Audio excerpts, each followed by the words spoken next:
देखिए, a bus starts from rest and rolls down a hill with constant acceleration. It travels a distance of 400 meters in 20 seconds.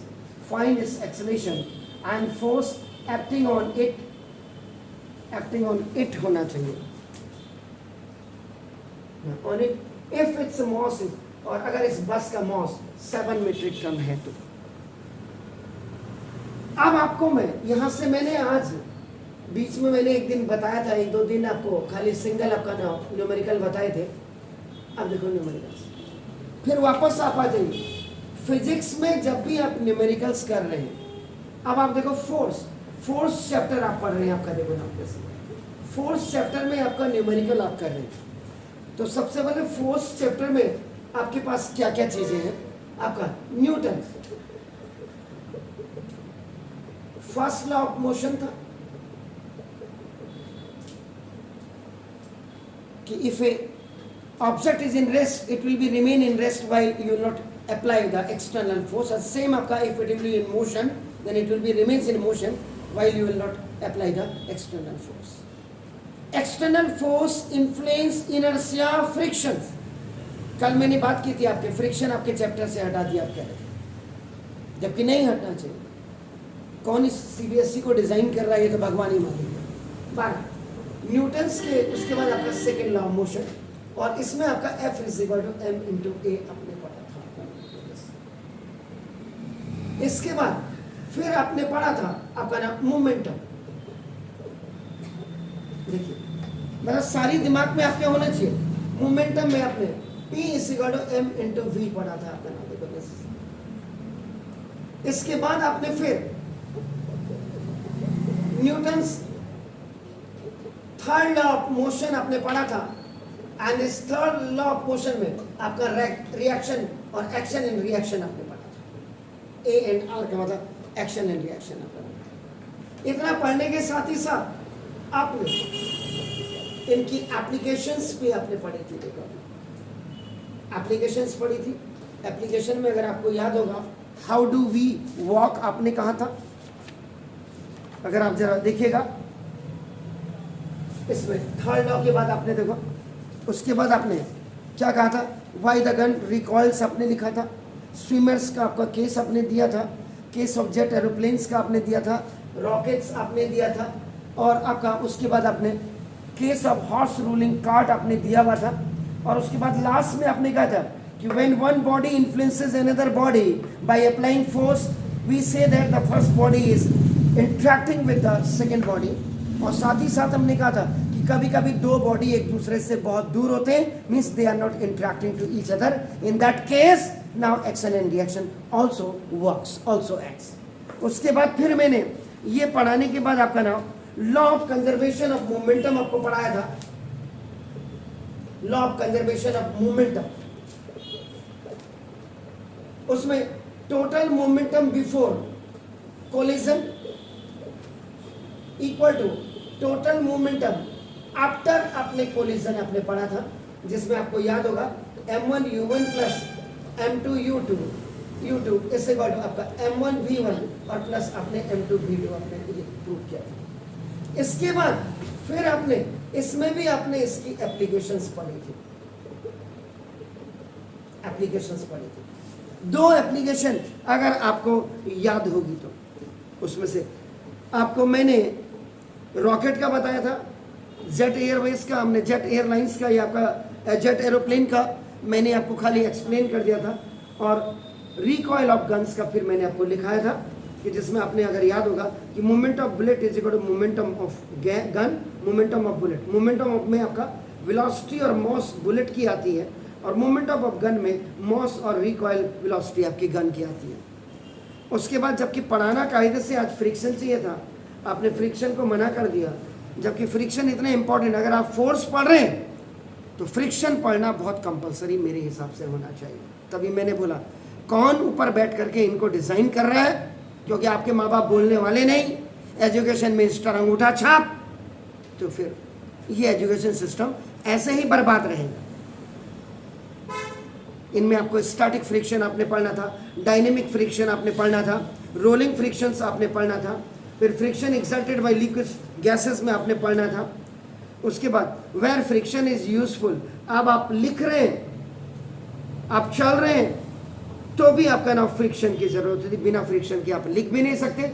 Machineries part में जो belts लगी होती है उसमें भी आपका फ्रिक्शन की आपका जरूरत होती है। आपका जो टायर सरफेस आपका जो हमेशा कॉर्रुगेटेड आपके रफ बनाए जाते हैं उसके लिए भी ये सारी चीज़ें थे। वाई फ्रिक्शन इज हार्मफुल, ये आपको इसमें पढ़ना था, तब जा करके मुझे कायदे से आना चाहिए था इसमें रिड्यूशन। फिर थ्रस्ट ऑफ आपका, हाँ थ्रस्ट ऑफ प्रेशर आपके पास है, ये आपके पास है, क्योंकि मेथड्स ऑफ रिड्यूसिंग फ्रिक्शन में सबसे इंपॉर्टेंट आज की तारीख में आपने जेट एरोप्लेन का आपने जिक्र किया, या यू हैव आपका नाम जस्ट जिक्र आपने किया रॉकेट का आपने। आगे से आपका जो है ये ऐसे होते हैं आपका नाम, this is called fish shape जो होता है, this is called the steam lining आपका नाम, दिस इज स्टीम लाइन। तो क्योंकि जो कार की बॉडीज होती है, एरोप्लेन्स की, रॉकेट आपका हमेशा स्टीम लाइन्स होते हैं, क्योंकि they reduce always the air friction आपका याद रखिएगा। इसीलिए बोट्स भी आपने देखा, और आगे से बोट ऐसी होती है, तो वो आपका एयर फ्रिक्शन को आपका नाम रिड्यूस करने के लिए, कि जैसे बोट और शिप आपका नाम वाटर में आप जाए, तो स्टीम लाइन होने का मतलब reduce the friction of water. अच्छी अच्छी चीजें, असली चीजें तो सरकार कह रही तुम पढ़ो ही मत, और मास्टर को कोई फर्क नहीं पड़ता आपके स्कूलों के, उनको तो ट्यूशन पढ़ाना ही पढ़ाना है बाहर। फिर रिजल्ट आ रहा आपका दाब करके 90% इतना 100%, तो आएगा ही आएगा। नॉलेज है 0, मार्क्स हैं कितने अच्छे 12। इसके बाद थ्रस्ट और प्रेशर पे हम बात को आएंगे। इतनी चीजें मैंने आपको बोला कि इतनी चीजों का आपको नॉलेज होना चाहिए। अब ये नॉलेज अगर आपका हुआ तो आपका देखो ना, इसके बाद फिर अब ये जो फॉर्मूलेज हैं, इन फॉर्मूला में आपका नाम यूनिट्स आपका नाम सुटेबल है या नहीं है, either the units are suitable और नॉट। आपका नाम यूनिट्स जैसे एफ है, सपोज इसको एफ इज इक्वल आपका m इंटू ए लिखा, तो m यूनिट, ये आपका जो यूनिट ऑफ मास होनी चाहिए, दिस यूनिट ऑफ मास जैसे आप कहते हैं केजी। अगर इन एनी क्वेश्चन, अगर कोई किसी भी क्वेश्चन में आपका नाम देखो, जैसे अगर ये ग्राम में दिया है, ग्राम में, if it is given in gram तो प्लीज कन्वर्ट इनटू किलोग्राम, क्योंकि मास की यूनिट आपकी हमेशा किलोग्राम में होती है। आपको पता है कि यूनिट ऑफ आपका नाम एक्सेलरेशन ये आपका मीटर पर सेकंड स्क्वायर होता है। अगर बाय द वे ये सपोज के लिए किलोमीटर आपका मिनट पर मिनट स्क्वायर में है, तो उसको चेंज करने की आप कोशिश करें। ये सारी चीजें आपको इसमें देखनी है। इसके अलावा इसमें ये नहीं कि आपके इन्हीं से आपका काम चलेगा, इससे पहले जो मोशन चैप्टर आपने पढ़ा, इन मोशन में भी फर्स्ट इक्वेशन ऑफ मोशन आपका v is equal to u plus at आपने पढ़ना है आपका। उसके बाद आपका s इज इक्वल टू आपका ut plus half gt at square आपको पढ़ना है आपका नाम देखो दिस। उसके बाद आपका नाम v स्क्वायर इज इक्वल आपका नाम u square minus plus 2as आपको पढ़ना है। चेक कर लीजिएगा, यही होता है हरीशा। ये तो तब है जब आप हॉरिजॉन्टल लाइन में आपका जाए, लेकिन अगर ये वर्टिकल लाइन में डाउनवर्ड आ रहा है, इसका मतलब आपका फेवर ग्रेविटी, एफजी का मतलब फेवर ग्रेविटी कर रहा है, उस समय आपका v is equal to u plus gt। In place of a will be converted into your g, क्योंकि एक्सेलरेशन ड्यू टू ग्रेविटी होता है, याद रखिएगा। उसके बाद s की जगह में आपका h आ जाएगा, क्योंकि यहाँ डिस्टेंस होती है, यहाँ हाइट आ जाती है, तो s h is equal to ut आपका नाम this plus half gt square आपका आ जाता है। और अब b square is equal to now u square plus 2gh, अगर ग्रेविटी फेवर कर रही है। अगर आप a stone is thrown, a ball is thrown vertically upward आपका नाम, इसका मतलब ग्रेविटी आपका नाम जो है अनफेवर्ड है, यानी कि अगेंस्ट है, जिसको आप कहते हैं अगेंस्ट आपका नाम। उस समय आप अगर फॉर्मूला प्लस का यूज कर रहे हैं, तो वैल्यू जब आप g के रखेंगे तो माइनस में रखेंगे। g की वैल्यू भी आपको पता होनी चाहिए कि minus 9.8 metre per second square ही आपने रखनी। अगर प्लस का फॉर्मूला लगा रहे हैं तो माइनस की वैल्यू रखेंगे, और अगर v इज इक्वल टू आपका ना u माइनस gt आप रख रहे हैं, तब माइनस आपका जी की वैल्यू माइनस में रखने के लिए, क्योंकि ऑलरेडी आपका माइनस का फॉर्मूला आपका ये शो करेगा कि now this formula it is this object which is thrown vertically upward is आपका now just against the gravity. अब जैसे इस क्वेश्चन में देखिए आपका 7 मीट्रिक टन, आपको पता है कि 1 metric ton is equal to कितना केजी होता है? ये चैप्टर पढ़ा दिया आप लोग को स्कूल में? नहीं पढ़ाया तब तो ठीक है, चल रहा है, चल रहा है। इसमें टायर तो कहीं नहीं दिख रहे हैं, जो चल रहा है पढ़ा रहे हैं। कौन पढ़ा रहे हैं? प्रिंसिपल साहब? प्रिंसिपल को भी पता होना चाहिए कि क्या पढ़ रहा है क्या नहीं पढ़ रहा है करके।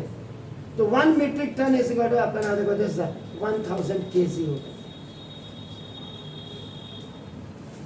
मैंने आपको बहुत पहले दिन, जिस दिन मैंने मोशन स्टार्ट किया था, तो तब भी मैंने आपका नाम देखो, मैंने कहा था कि पहला चैप्टर पहले होता था measurement of science and technology, जिसमें physical quantities, unit of measurement, the uncertainty in measurement, maintenance of standard of measurement, historical development of measurement in science, ये आपको कायदे से पढ़ाना चाहिए था। लेकिन धन्य हो ऐसे लोगों का जो ऐसा सिलेबस आपका डिजाइन करके, अब आज की तारीख में बच्चे को पता ही नहीं होगा कि हमारा इंडियन पेरीमीटर्स क्या थी, प्रीफिक्स यूनिट्स की क्या थी, आपका नाम हमारे इंडिया में किसने क्या डिस्कवरी की थी, ड्राइव यूनिट्स क्या होती हैं, आपका नाम देखो this is the vernier calipers किस लिए काम आता था, स्क्रू गेज किस लिए काम आता था, बीम बैलेंस किस लिए काम आता था, मैकेनिकल स्टॉप क्लॉक आपका किस काम आती थी, आपका नाम देखो, और दिस इज द प्रिसीशन आपका जो बैलेंस मेजर्स बैलेंस वो किस काम आती थी, हिस्टोरिकल डेवलपमेंट्स में आपका नाम कि आपकी कंट्री इंडिया में एंशिएंट सिविलाइजेशन में आपका क्या हुआ, आपका नाम देखो ये जो मनु स्मृति वगैरह, जैसे मैंने आपको याद होगा मैंने कहा था अगर आप याद है ये इसको क्या कहते थे हमारे यहाँ, क्या कहते हैं इसको, हैं ऐसे, ये जो आपका ये देख रहे थंब और ये आपका देखो लिटिल फिंगर, यहाँ से लेके यहाँ तक, ये जो आप देख रहे हैं, पढ़ाई तो रोज ही करते हैं ना हम लोग, कि कोई घास तो छिलते नहीं है, यहाँ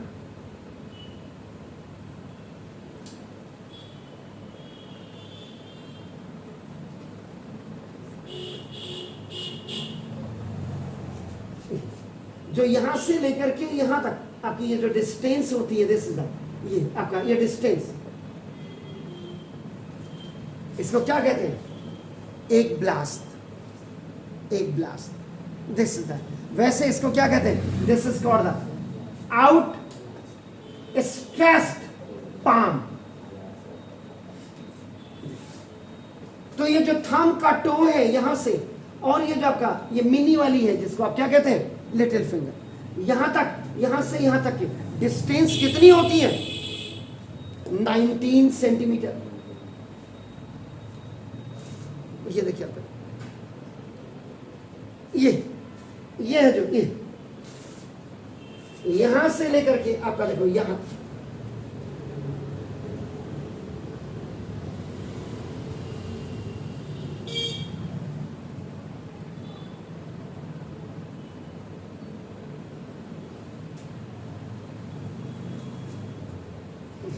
What is this? This is called the arm length. Arm नहीं, आजकल आम का सीजन, आर्म जो है दिस आर्म लेंथ। यहाँ पे सबसे बड़ी फिंगर आपकी क्या है, सेंट्रल फिंगर, जिसको क्या कहते हैं, मिडिल फिंगर, यहाँ से लेके और ये जो पीछे ये वाला पोर्शन है आर्म लेंथ, इसकी जो यहाँ से लेके यहाँ तक इसकी जो लेंथ होती कितनी होती है, 45 सेंटीमीटर।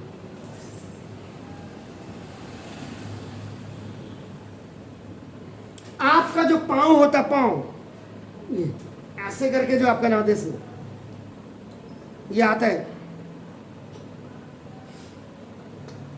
दिस ये जो आपका यहाँ पे अंगूठा होता, अंगूठा, अंगूठे से पीछे की तरफ का दो, यहां से यहां तक, what is this, this is called the foot length. ये देखो ये फुट लेंथ कितनी होती है, 24 सेंटीमीटर।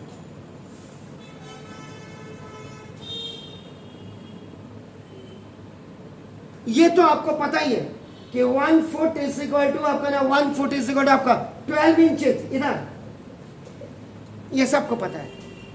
लेकिन क्या आपको पता है कि 1 यार्ड इज इक्वल टू कितना होता है?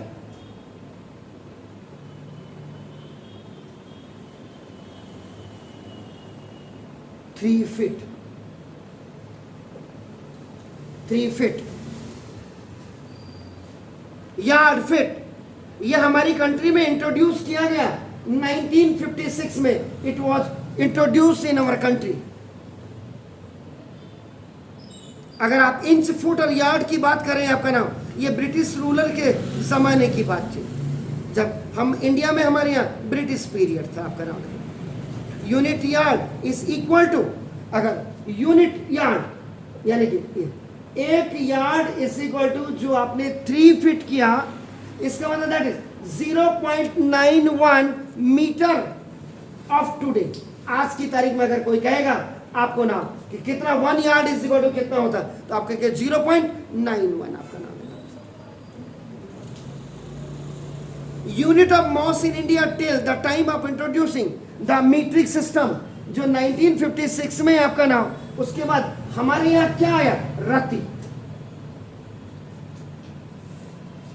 मासा, तोला, छटांग, सेर, मांड। एक मांड में कितने होते हैं आपका नाम? मन। मन जिसको कहते हैं, वो मांड नहीं हुआ, वो चावल का मांड नहीं, मन जिसको आप कहते हैं नाम है। तो 8 रत्ती इधर इधर दिखेगा सर, ये खाली स्कूल जाकर के घास छिल रहे। 1 दिस इज कॉल्ड द मासा। ये देखिए 12 मासा, ये पहले भी मैंने लिखाया हुआ था। दिस इज द 1 तोला। सोना जाते हैं ना, कितने तोले की चेन है, बड़ा मुंह से बड़ा कहते हैं, तो उनको बोलोगा जो कहते हैं 2.5 तोले की है, वो जरा बताना 2 तोले 2.5 तोले में कितना मासा होता है, बता दे जरा के। 5 तोला। 5 तोला का मतलब आपका क्या होता है? 1 छटांग। लिसन, 1 छटांग। और 16 छटांग का मतलब आपका क्या होता है? 1 सेर। और 40 सेर इज इक्वल टू आपका 1 मन। 1 मन। मैंने आपको पहले भी कहा था, आपकी ग्रैंड मदर होंगी, तो पहले मेरी ग्रैंड मदर के टाइम पे, क्योंकि मैंने आपको बताई, एक ऐसा बर्तन होता था, ऐसा तांबे का भी होता था, पीतल का भी होता था, इसमें भर करके देते थे। हमारे यहाँ पहाड़ी में एक ने पैंच दी ना, पैंच आप दे दिया, जैसे आपने किसी को सपोज के लिए आपका 1 मन दी, यानी कि 40 बार इसको भर करके आप एक बोरे में डालेंगे, वो आपका 1 मन होगी। जब वो फसल होगी उसके यहाँ, तो वो आपको जो देगा उस समय टाइप होगा, मैं तुकी जो छू ना 1 मन दे रखो, तुम की 40 के बदले में आपने कहा 50 शेर देना, यानी कि जो 10 शेर आपका एक्स्ट्रा में होगा, दैट वाज व्हाट? इंटरेस्ट था आपका। उस समय भी होता था, लेकिन उस समय के लोग इतने प्योर और पायस थे, आज की तरह बदतमीज मक्कार कामचोर नहीं थे। मेरे गांव में अब तो पता नहीं क्या पोजीशन है, मैं गया नहीं। मैं जब आपके यहाँ 9th और 10th में था, I used to come to my home from Delhi, छुट्टियों में आते थे। मेरी ग्रैंड मदर कहती थी, जाओ बच्चों को, इन बच्चों को ले जाओ रात को। तो हम रात को घाट जाते थे, घाट गेहूं का आटा पीसने, मडुए का आटा पीसने के लिए जाते थे हम। ऐसे कंडी लगाई हमारे पीछे से और चल दिया। फिर जाते थे, नाले से पानी आपका लगाया, जो नीचे आपका जो लकड़ी का आपका जो व्हील टरबाइन होती है, उसको रोटेट करने के लिए ऊपर होता था। दिन में उसको बिल्कुल मल करके जाते थे, गोबर से लीप करके, जिसको आप कहते हैं। उसमें चक्की होती थी, बड़े बड़े पत्थर होते थे, उनको संडे के दिन, ठीक जैसे मेरा घराट था, तो जैसे आप मेरे घराट में 40 किलो अनाज पीसने जा रहे हैं, तो आप बड़ी ईमानदारी से ऐसे ये शेर, 2 शेर आप चुपचाप से गट्ठी लगा देंगे। कितने लोग आए। अगर मैं सपोज 1 हफ्ते बाद भी अपने घराट में जा रहा हूँ, तो इतने ईमानदार होते थे कि वो ढेर देख करके हमारी ग्रैंड मदर बता देती थी, हाय यो तो 10 किलो छू, इसका मतलब 10 किलो था, इसका मतलब 10 लोग आए थे आपके घराट में पीसने।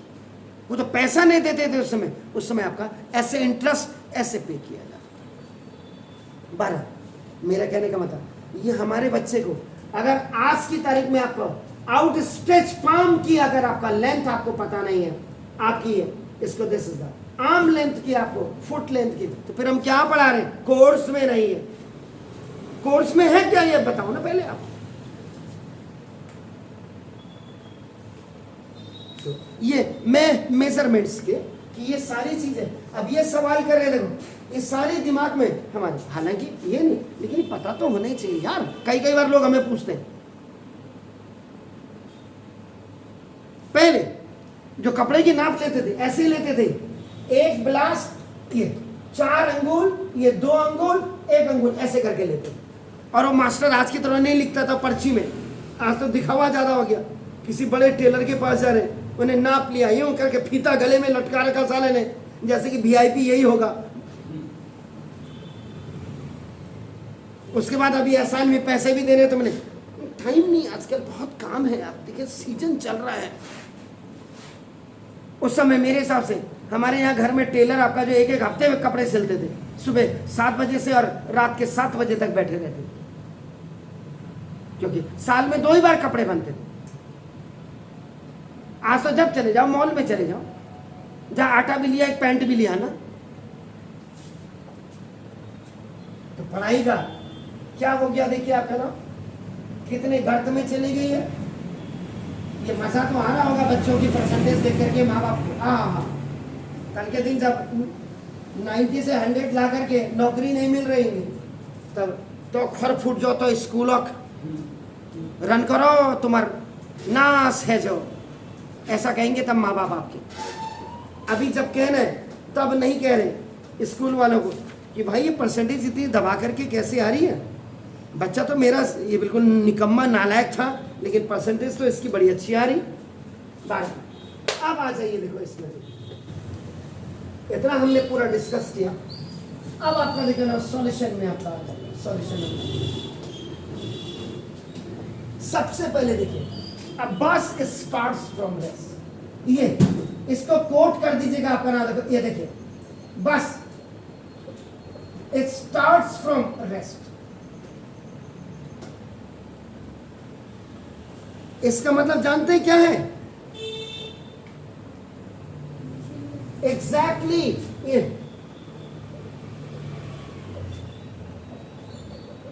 इनिशियल वेलोसिटी आपका नाम u इज इक्वल टू आपका 0 हो गया। तो ये आपका वैसे भी आपका ये गिवन स्टेटमेंट को आपका क्लियर करना देखिए आपका इधर से।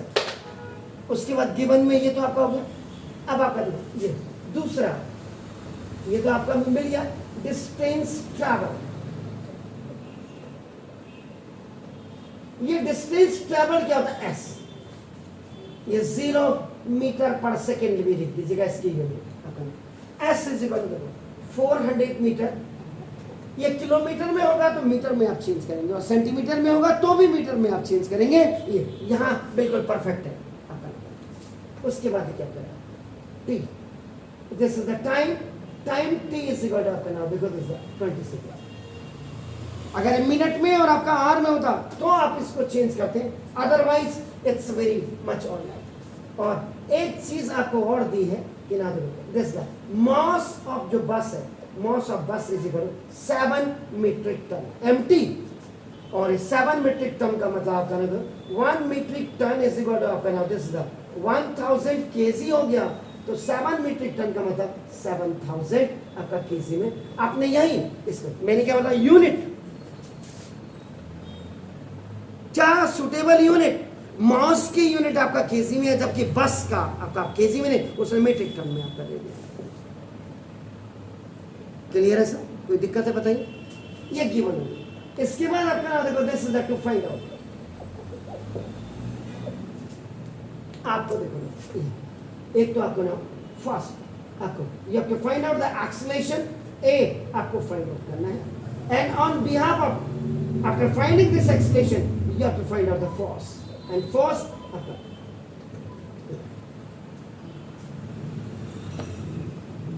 सारी चीजें मैंने कहा था बिल्कुल क्लियर होनी चाहिए, हवा में बिल्कुल नहीं।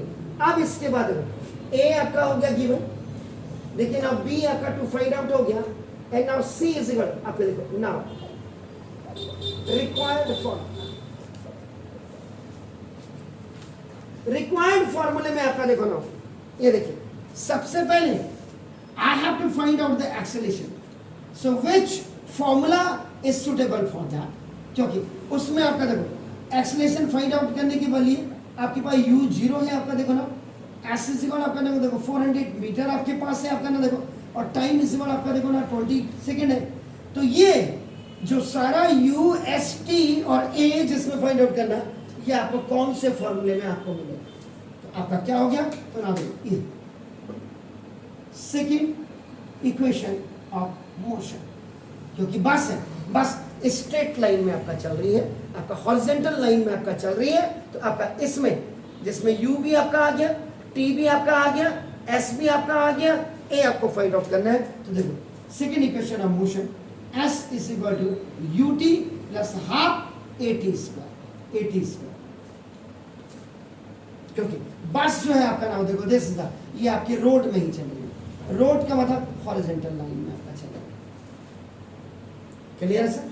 तो ना s का मतलब 400, u 0, t 20 plus half a find out 20 का square, this is 400 is equal that is 0, and now देखो this is plus half into a into 20 का स्क्वायर आपका 400, इससे ये आपका कितनी बार चला गया 200, तो 400 इज इक्वल 200 a, तो a इज इक्वल आपका 400 bye 200 equal to 2 metre per second square.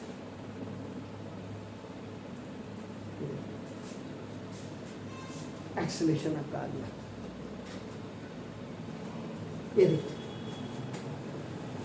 अब आपको लॉजिकली देखो दूसरा, अब आपको फोर्स आपको देखो ये फाइंड आउट करना है, ए आपके पास 2 मीटर पर सेकेंड स्क्वायर आ गया। अब देखो मास आपका m आपके पास 7000 kg आपके पास आ गया, जो आपका 7 मीट्रिक टन आपका दिया था। अब आपका क्या होगा, second equation, second law Newton's, यानी कि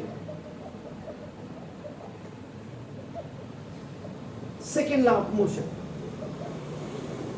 अप्लाइड, यहां पे अप्लाइड करना है, तो देखो आपका F is equal to m into a, F आपको निकालना है, दिस इज 7000 kg और इंटू आपका this is 2 metre per second square, 7 2 सा आपका 14,000, 3 जीरो पीछे से लगा दीजिएगा, kg metre per second square.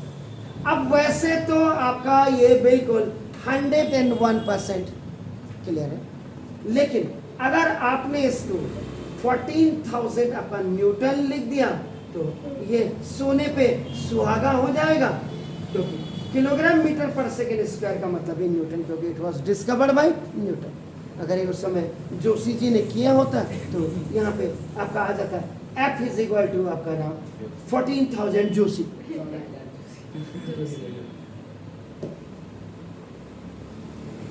Sure sir, Negi ने किया होता तो नेगा आ जाता है, कोटा कोठा नहीं कहूँगा, तो आप अपने दोस्त के साथ मजाक कर सकते हैं, लेकिन मैं नहीं कर सकता मजाक। तो ये है आपका, देखो तो ये था एक सवाल, कितने कैसे कैसे आपने इसको करना है, ये मैंने एक इसकी विधि बताई। अब आप प्लीज डू इट। मतलब ये 2 बार इसलिए कि पहले मुझे एक्सेलरेशन फाइंड आउट करना था, फिर मुझे फोर्स फाइंड आउट करना है, तो मैंने 2 लगा दी, आप एक ही लगाओ। ये कोई उसका औचित्य नहीं है, हम देखिएगा थोड़ा सा दिमाग आपको ज्यादा लगाना पड़ेगा, you have to apply more आपका नाम। अब बुलेट ऑफ मास, एक बुलेट आपका देखो ना, अब इसमें गिवन आपका लिखता हूं, आपका देखो ना दिस का, तो गिवन फर्स्ट देखिएगा आपका नाम देखो दिस का, ये मास of bullet, mass of bullet m1 लिख देता हूं, m1 इसी को आपका देखो 10 ग्राम। मैंने आपको बहुत क्लियर बोला था, अगर आप मास की बात करेंगे, देखो specially mass mass must be specified in kilogram, kilogram आपका देखो, इसका मतलब यहां ग्राम में दिया है आपका ना, देखो दिस इज द, इसको कन्वर्ट फर्स्ट इनटू किलोग्राम में आप इसको कन्वर्ट करिएगा आपका ना, देखो तो 1 kilogram is equal to 1000 gram, तो देखो तो 1 gram is equal to 1/1000 kilogram, इसका मतलब देखो तो 10 ग्राम इज इक्वल टू 10/1000 आपका किलोग्राम, एक जीरो आपका कैंसिल हो गया, डेसिमल रखिए आपका देखो, फिर एक जीरो आ गया आपका देखो, डेसिमल रखा, एक जीरो आ गया, एक जीरो आपका, तो 10 ग्राम आपका कन्वर्ट होके 0.01 केजी आप कह सकते हैं आपका नाम, मॉस ऑफ बुलेट आपको दिया था। अब आपका देखो उसके बाद आपको वेलोसिटी दी हुई है आपका बुलेट की, आपको गिवन में देखते वेलोसिटी ऑफ बुलेट, ध्यान से देखो तो ये v1 इज इक्वल टू, ये 400 मीटर पर सेकेंड है, इसका मतलब यूनिट इज परफेक्ट, तो ठीक हो गया आपका नाम, क्लियर हो गया। तीसरी चीज जरा ध्यान से देखिएगा, ये क्या लिखा हुआ है, 400 मीटर पर गेट्स इम्बीडेड, लकड़ी के साथ जुड़ी हुई है, इम्बीडिंग बुलेट उसके साथ आपका नाम, इसका मतलब जो 10 ग्राम की जो बुलेट है वो वुडन ब्लॉक के साथ इम्बीडेड है, उसके साथ जुड़ी हुई है आपका नाम, तो ये है इसका मतलब। इसका मतलब क्या हो गया कि जो मास ऑफ वुडन ब्लॉक होगा आपका देखो, ये मास ऑफ, ये चीज समझने की है, mass of wooden block is equal to mass of bullet, ये देखो आपका दिस, और प्लस क्या है, इम्बीडेड आपका नाम, सस्पेंडेड वुडन ब्लॉक इज 900, तो ना प्लस ये आपका इम्बीडेड वुडन ब्लॉक, तो ये मास ऑफ इम्बीडेड, तो आपका 10 ग्राम की ये हो गई, एंड 900 आपका ग्राम, ये ऑलरेडी आपका ये भी ग्राम में है, तो आपका देखो दिस इज ये 910 ग्राम हो गया, एंड फिर इसको कन्वर्ट करेंगे आप किलोग्राम में, तो 910 इज डिवाइडेड बाय 1000, ये किलोग्राम में आपका कन्वर्ट हो गया आपका नाम, एग्जैक्टली, तो 0.91 केजी, क्लियर हो गया जी। आपको निकालना क्या, what you have to find out, what is the velocity acquired by the block, तो नाउ इसका मतलब अब आपको देखो टू फाइंड आउट करना, वेलोसिटी ऑफ ब्लॉक, यानी कि ये v2 आपने निकालना था, तो ये आपका देखो m2 आ गया,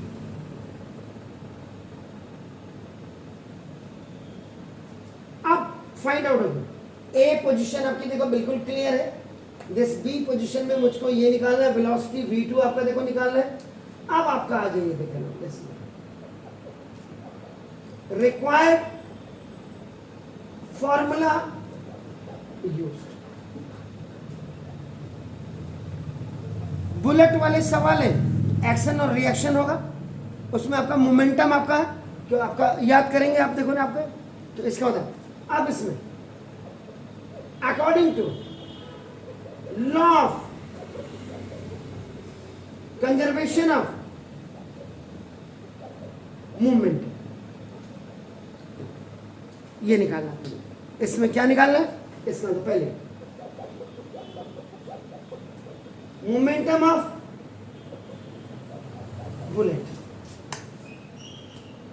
इधर तो मोमेंट ऑफ बुलेट में आपका तो पहले मैं अलग अलग निकाल रहा हूं, मोमेंट ऑफ बुलेट आपका P1 इससे काटो, आपका M1 आपका V1, M1 आपका क्या था 0.01 kg और इनटू आपका देखो ना 400 मीटर पर सेकेंड, इससे M1 V1 से मोमेंटम ऑफ बुलेट आपके निकल करके आ गई, आपका नाम क्लियर है सर, कोई दिक्कत है तो बताइए जी। इसके बाद दूसरा आपने क्या निकालना है, देखो मोमेंटम ऑफ क्या निकालना है, इससे मोमेंटम ऑफ वुडन ब्लॉक, ये देखो, embedded with bullet, and that is आपका P2. P2 is equal to M2 V2.